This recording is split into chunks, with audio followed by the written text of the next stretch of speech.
Why live if we all die? The Buddha's answer to life's biggest question. Facing death. Why life still matters.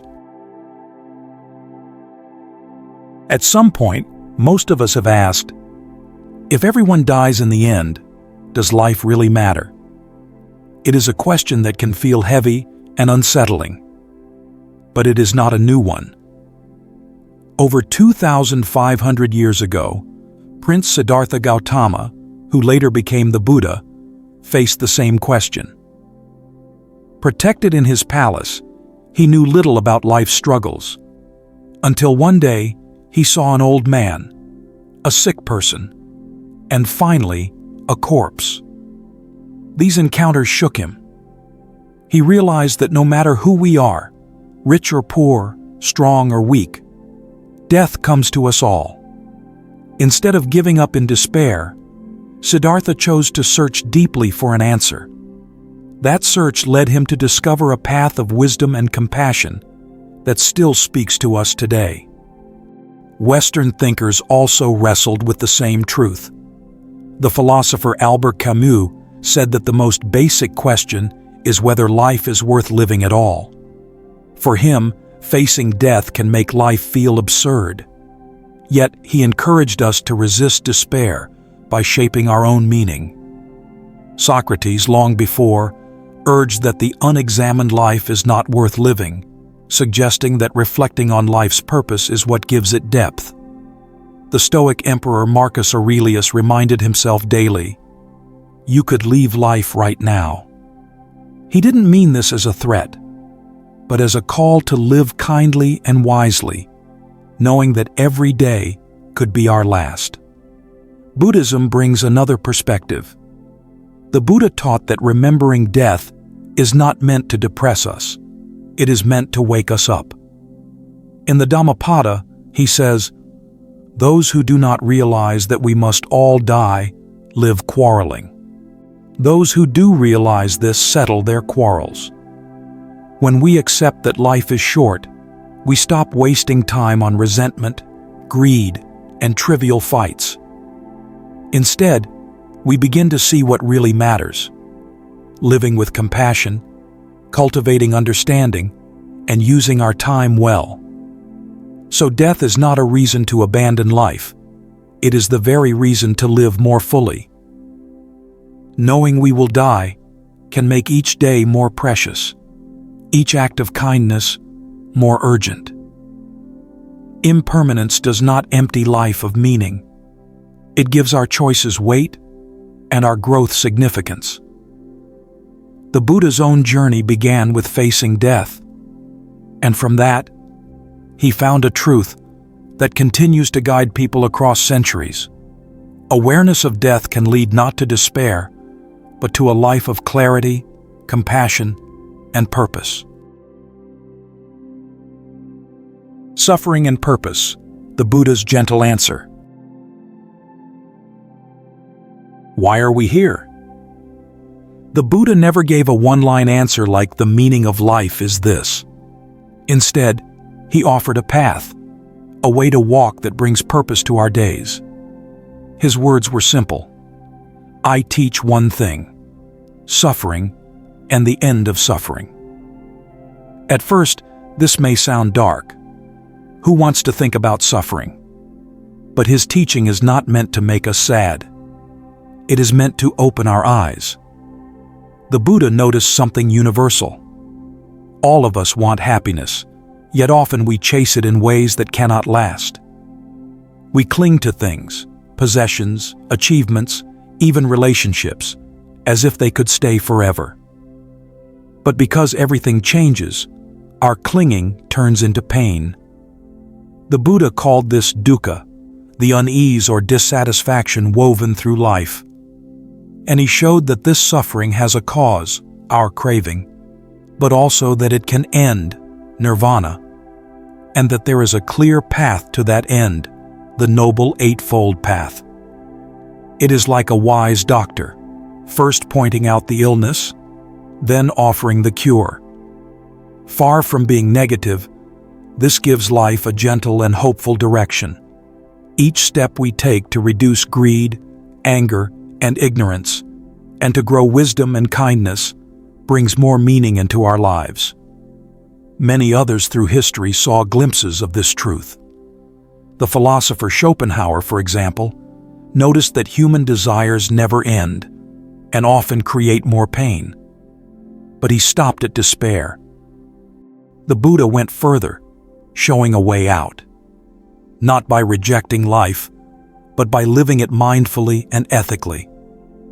He reminded us that all conditioned things are impermanent. Seeing this clearly helps us let go of what harms us, and in that letting go, suffering softens. So does Buddhism talk about meaning at all? In a beautiful way, yes. To end suffering is to give life its deepest meaning. As we nurture understanding and compassion, we realize the highest potential of being human. Awakening, what we call enlightenment, is the ultimate purpose. A freedom beyond fear and a peace that cannot be shaken. As the Dhammapada says, better it is to live one day seeing the rise and fall of things than to live 100 years without ever seeing the truth. Even one moment of true insight can be more meaningful than years of empty pleasure. Modern psychology echoes this. Viktor Frankl, who survived the Holocaust, observed that people who held on to a sense of purpose, love, family, or a higher goal were more likely to survive suffering. He quoted Nietzsche, "Those who have a why to live can bear almost any how." Buddhism gives us a profound why: to wake up and to help free ourselves and others from suffering. This kind of purpose carries us through even the hardest seasons of life. Research today even shows that people with a clear sense of purpose live healthier, longer, and happier lives. The Buddha knew this long ago. He encouraged us to do good again and again, because goodness brings joy. In this way, life's meaning is not abstract. It is found in every kind action, every moment of insight, every step away from selfishness and toward compassion. The message is gentle, yet strong. Life is not meaningless. Life's meaning is to grow in wisdom and love, and to walk, step by step, toward freedom from suffering. Everyday meaning. Finding value in ordinary lives. Many people quietly wonder, if I never reach enlightenment in this lifetime, does my life still matter? Most of us are not saints or sages. We are ordinary people with families, jobs, struggles, and flaws. Buddhism's answer is comforting. Yes, every life has value, and every step on the path counts. The journey itself carries deep meaning, even if the goal seems far away. In the Theravada tradition, often practiced in Southeast Asia, enlightenment is seen as a difficult path that may take many lifetimes. For lay people, the focus is on building merit through kindness, generosity, and moral living. These actions create positive energy, karma, that supports us and others. In simple terms, even if you cannot reach the mountain's peak today, each step upward matters. A life of small acts of care and honesty is not wasted. It becomes a foundation for future growth. Mahayana Buddhism, found in places like China, Japan, Vietnam, and Tibet, offers another beautiful perspective. It teaches that everyone has the potential for awakening, and enlightenment can be possible even within this very life. The Bodhisattva path describes those who dedicate their lives to compassion, helping others to awaken, even before they themselves are fully free. Their meaning comes not only from reaching the goal, but from serving along the way. A doctor may never cure death, but each patient they heal brings purpose. In the same way, each act of compassion, large or small, gives life deep meaning. As the saying goes, if you light a lamp for someone else, it will also brighten your own path. This truth isn't limited to Buddhism. 𝐿aO-𝐶 spoke of living in harmony with the natural way. Confucius said life gains value through fulfilling our everyday roles with kindness and care. All of these echo a shared wisdom. Meaning is found in how we live, love, and serve, moment by moment. For those who worry, if I never become a Buddha, is my life pointless? The Dharma offers reassurance. The Buddha taught that every being has the seed of awakening within. Seeds grow at different speeds, but with patience and care, they all can blossom.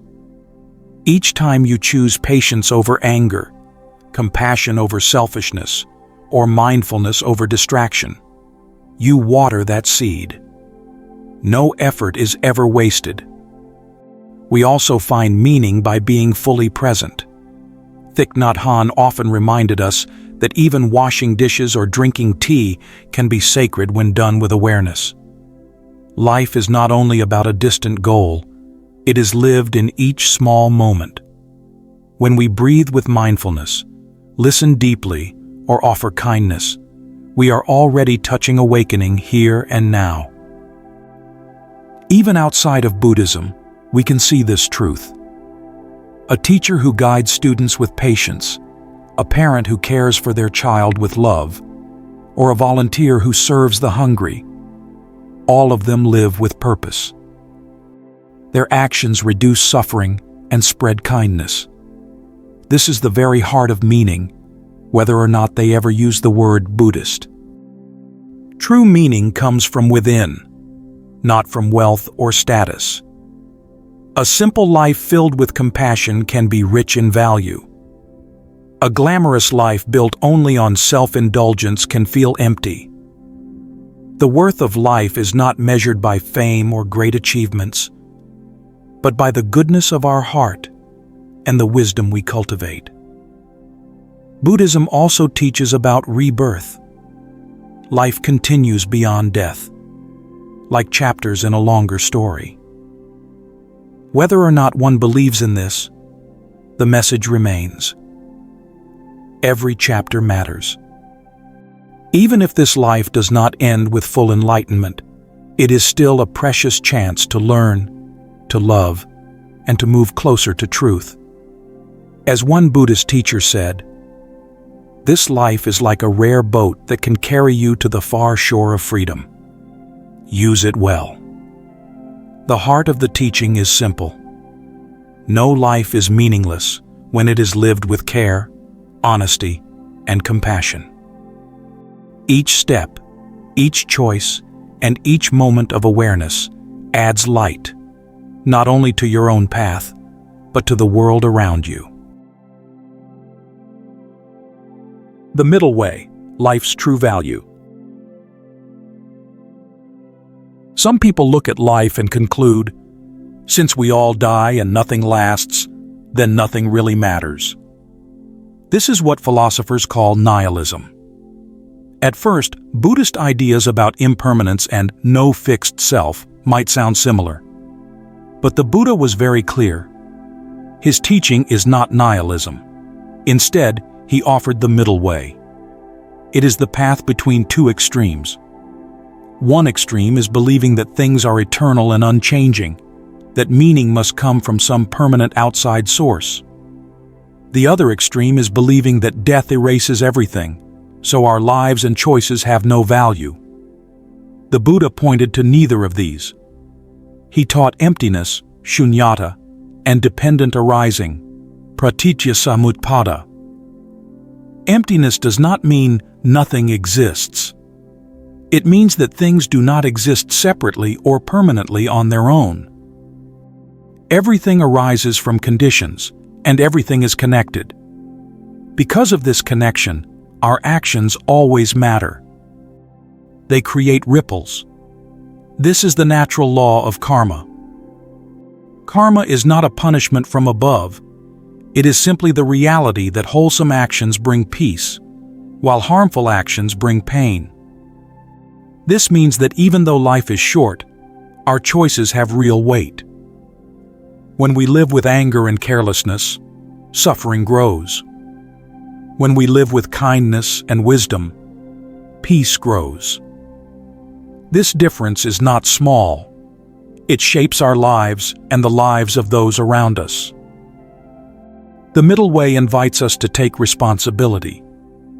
It reminds us not to waste life in despair, but to use each moment well.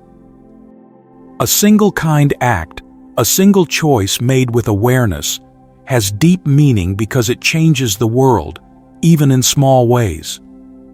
In Buddhism, meaning is not something handed down from outside.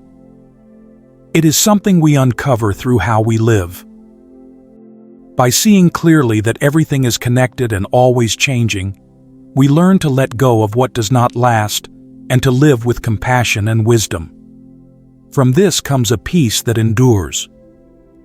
In simple words, the middle way teaches: things are not permanent, but they are not nothing. They matter because they affect one another. Life is short, but what we do makes a difference. Our choices shape what comes next. Death is certain, but how we live before death is precious. It defines the meaning of our journey. The Buddha's middle way is not despair and not blind belief. It is a path of balance, built on clarity, kindness, and responsibility, a way to find true value in life.